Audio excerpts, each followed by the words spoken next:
y'all, and welcome back. It's Crystal, and thank you guys for clicking on in. If you are new here, so I would love to have you as a new subscriber so you can watch some of the cleaning motivation that I do, along with some exercising and cooking and all the other things that I like to record and let you guys take a peek into my life. Right now we're doing some spot cleaning. We're also going to be taking care of my son's clothes, some kids' clothes stuff, as well as taking care of some dishes. And these aren't in any particular order. I don't actually remember which order I did them in. I just know we got it done. So to start off with the spot cleaning, we're starting off in the bathroom. We are starting with the sink. It just needs a wipe down, along with a little bit of sterilization or sanitation, depending on which word you want to use here. So I'm using a Clorox wipe, and it's not specifically a Clorox wipe, but it is basically that. And as in, it's not the Clorox brand. Also, I'm going to be using a little scrub brush to scrub inside the sink so I can get all that taken care of and cleaned off and done and over with. As well as we do a few spot cleaning on the wall that you are looking at right there. And then we do a little bit of spot cleaning underneath our TV. And I believe there's, like I said, some dishes. That's not spot cleaning, that's just full-on dishes.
And here we have the clothes mess. Holy cow, it had been months since I've had the chance to do this, And as you can see, I am surrounded by his clothes. So the first thing I do is go through all of these and figure out which ones not only needed to be taken out of the pile of clothes that he wears, but also needs to go in the laundry before I put them away. So I did that organization first, and whatever I knew was clean, I went ahead and pulled that aside so that way I could fold it up and still nicely put them away. And then what wasn't needing to be thrown in the laundry and was still usable, his appropriate age, I went ahead and folded up so I can put those in his baskets. Now, this did take some time, but it was extremely worth it. Aside from the obvious reason, it just felt so good to finally get his clothes taken care of and get his room cleaned up a little bit, because most of the mess and clutter was from his clothes. Also, over time and throughout time, we go ahead and do some changes of his room. Since he does get older, we need to change up his room. So as you can see in the top kind of center / right corner there, we finally got a net for his stuffed animals.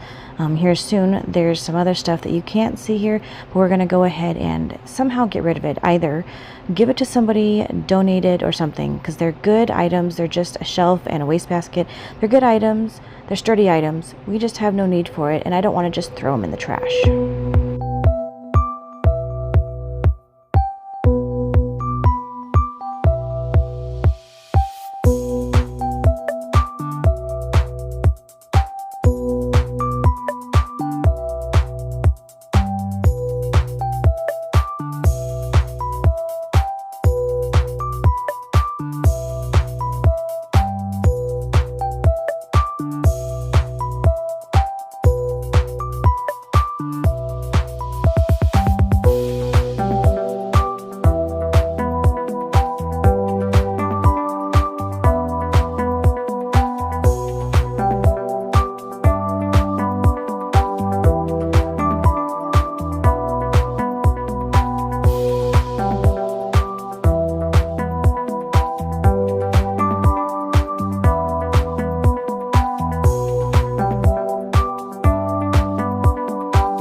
And now we are getting to these dishes finally, and since we're doing them by hand, it just seems like a lot of time is taken for these, which I'm sure it is, but we get to these, and then we also go ahead and put away the pot roast that I made the previous night, get all that put into containers, and I might have gone a little overboard on the vegetable portion of it, so I end up having to put the pot roast leftovers in 3 big old separate containers, but it's well worth it. It tasted so good.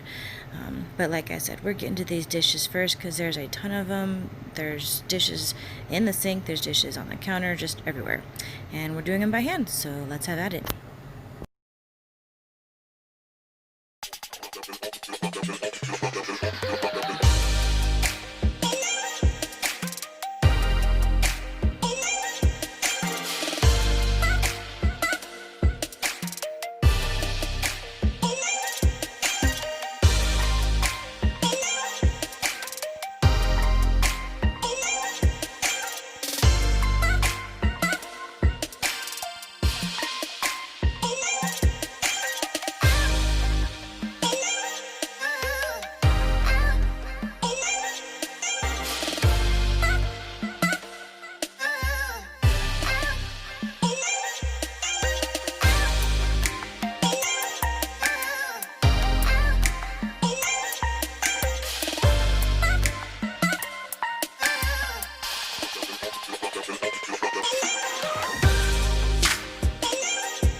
So as you probably noticed, I went ahead and separated the roast meat from the vegetables. I actually had to cook it separate that way because I went overboard on the veggies. So as you saw, I put the meat in one container, and here I am putting all the veggies in their own separate container, which turned out to be 3 separate containers. Even with some of the juice, it was still 3 gigantic containers. So this was very good roast. I got this recipe originally from our grocery store mailer, and then I went ahead and looked up how to do it on a crock pot. I found out that way that it's actually a soup, but the crock pot version is so much better because it cooks nice and slow. I just wanted to jump back on real quick and also say thank you so very much for not clicking out, for staying to the end and watching this. I sincerely hope you got some good cleaning motivation, and if you're new here, go ahead and click that subscribe button. I would absolutely love to have you as a new subscriber. That way you can check out the rest of my videos and see a glimpse into my life. And I'm also on TikTok now. I got bored and decided to check it out, and I found out just how addicting it is. It is super fun. But I'm on TikTok. You can see my tag here. So like I said, subscribe, like this video so I know that if these cleaning motivation videos are of any helpful use to you. And like the video, share it. I'm also on Instagram, Mama Mystics. In the meantime, see you soon and have fun.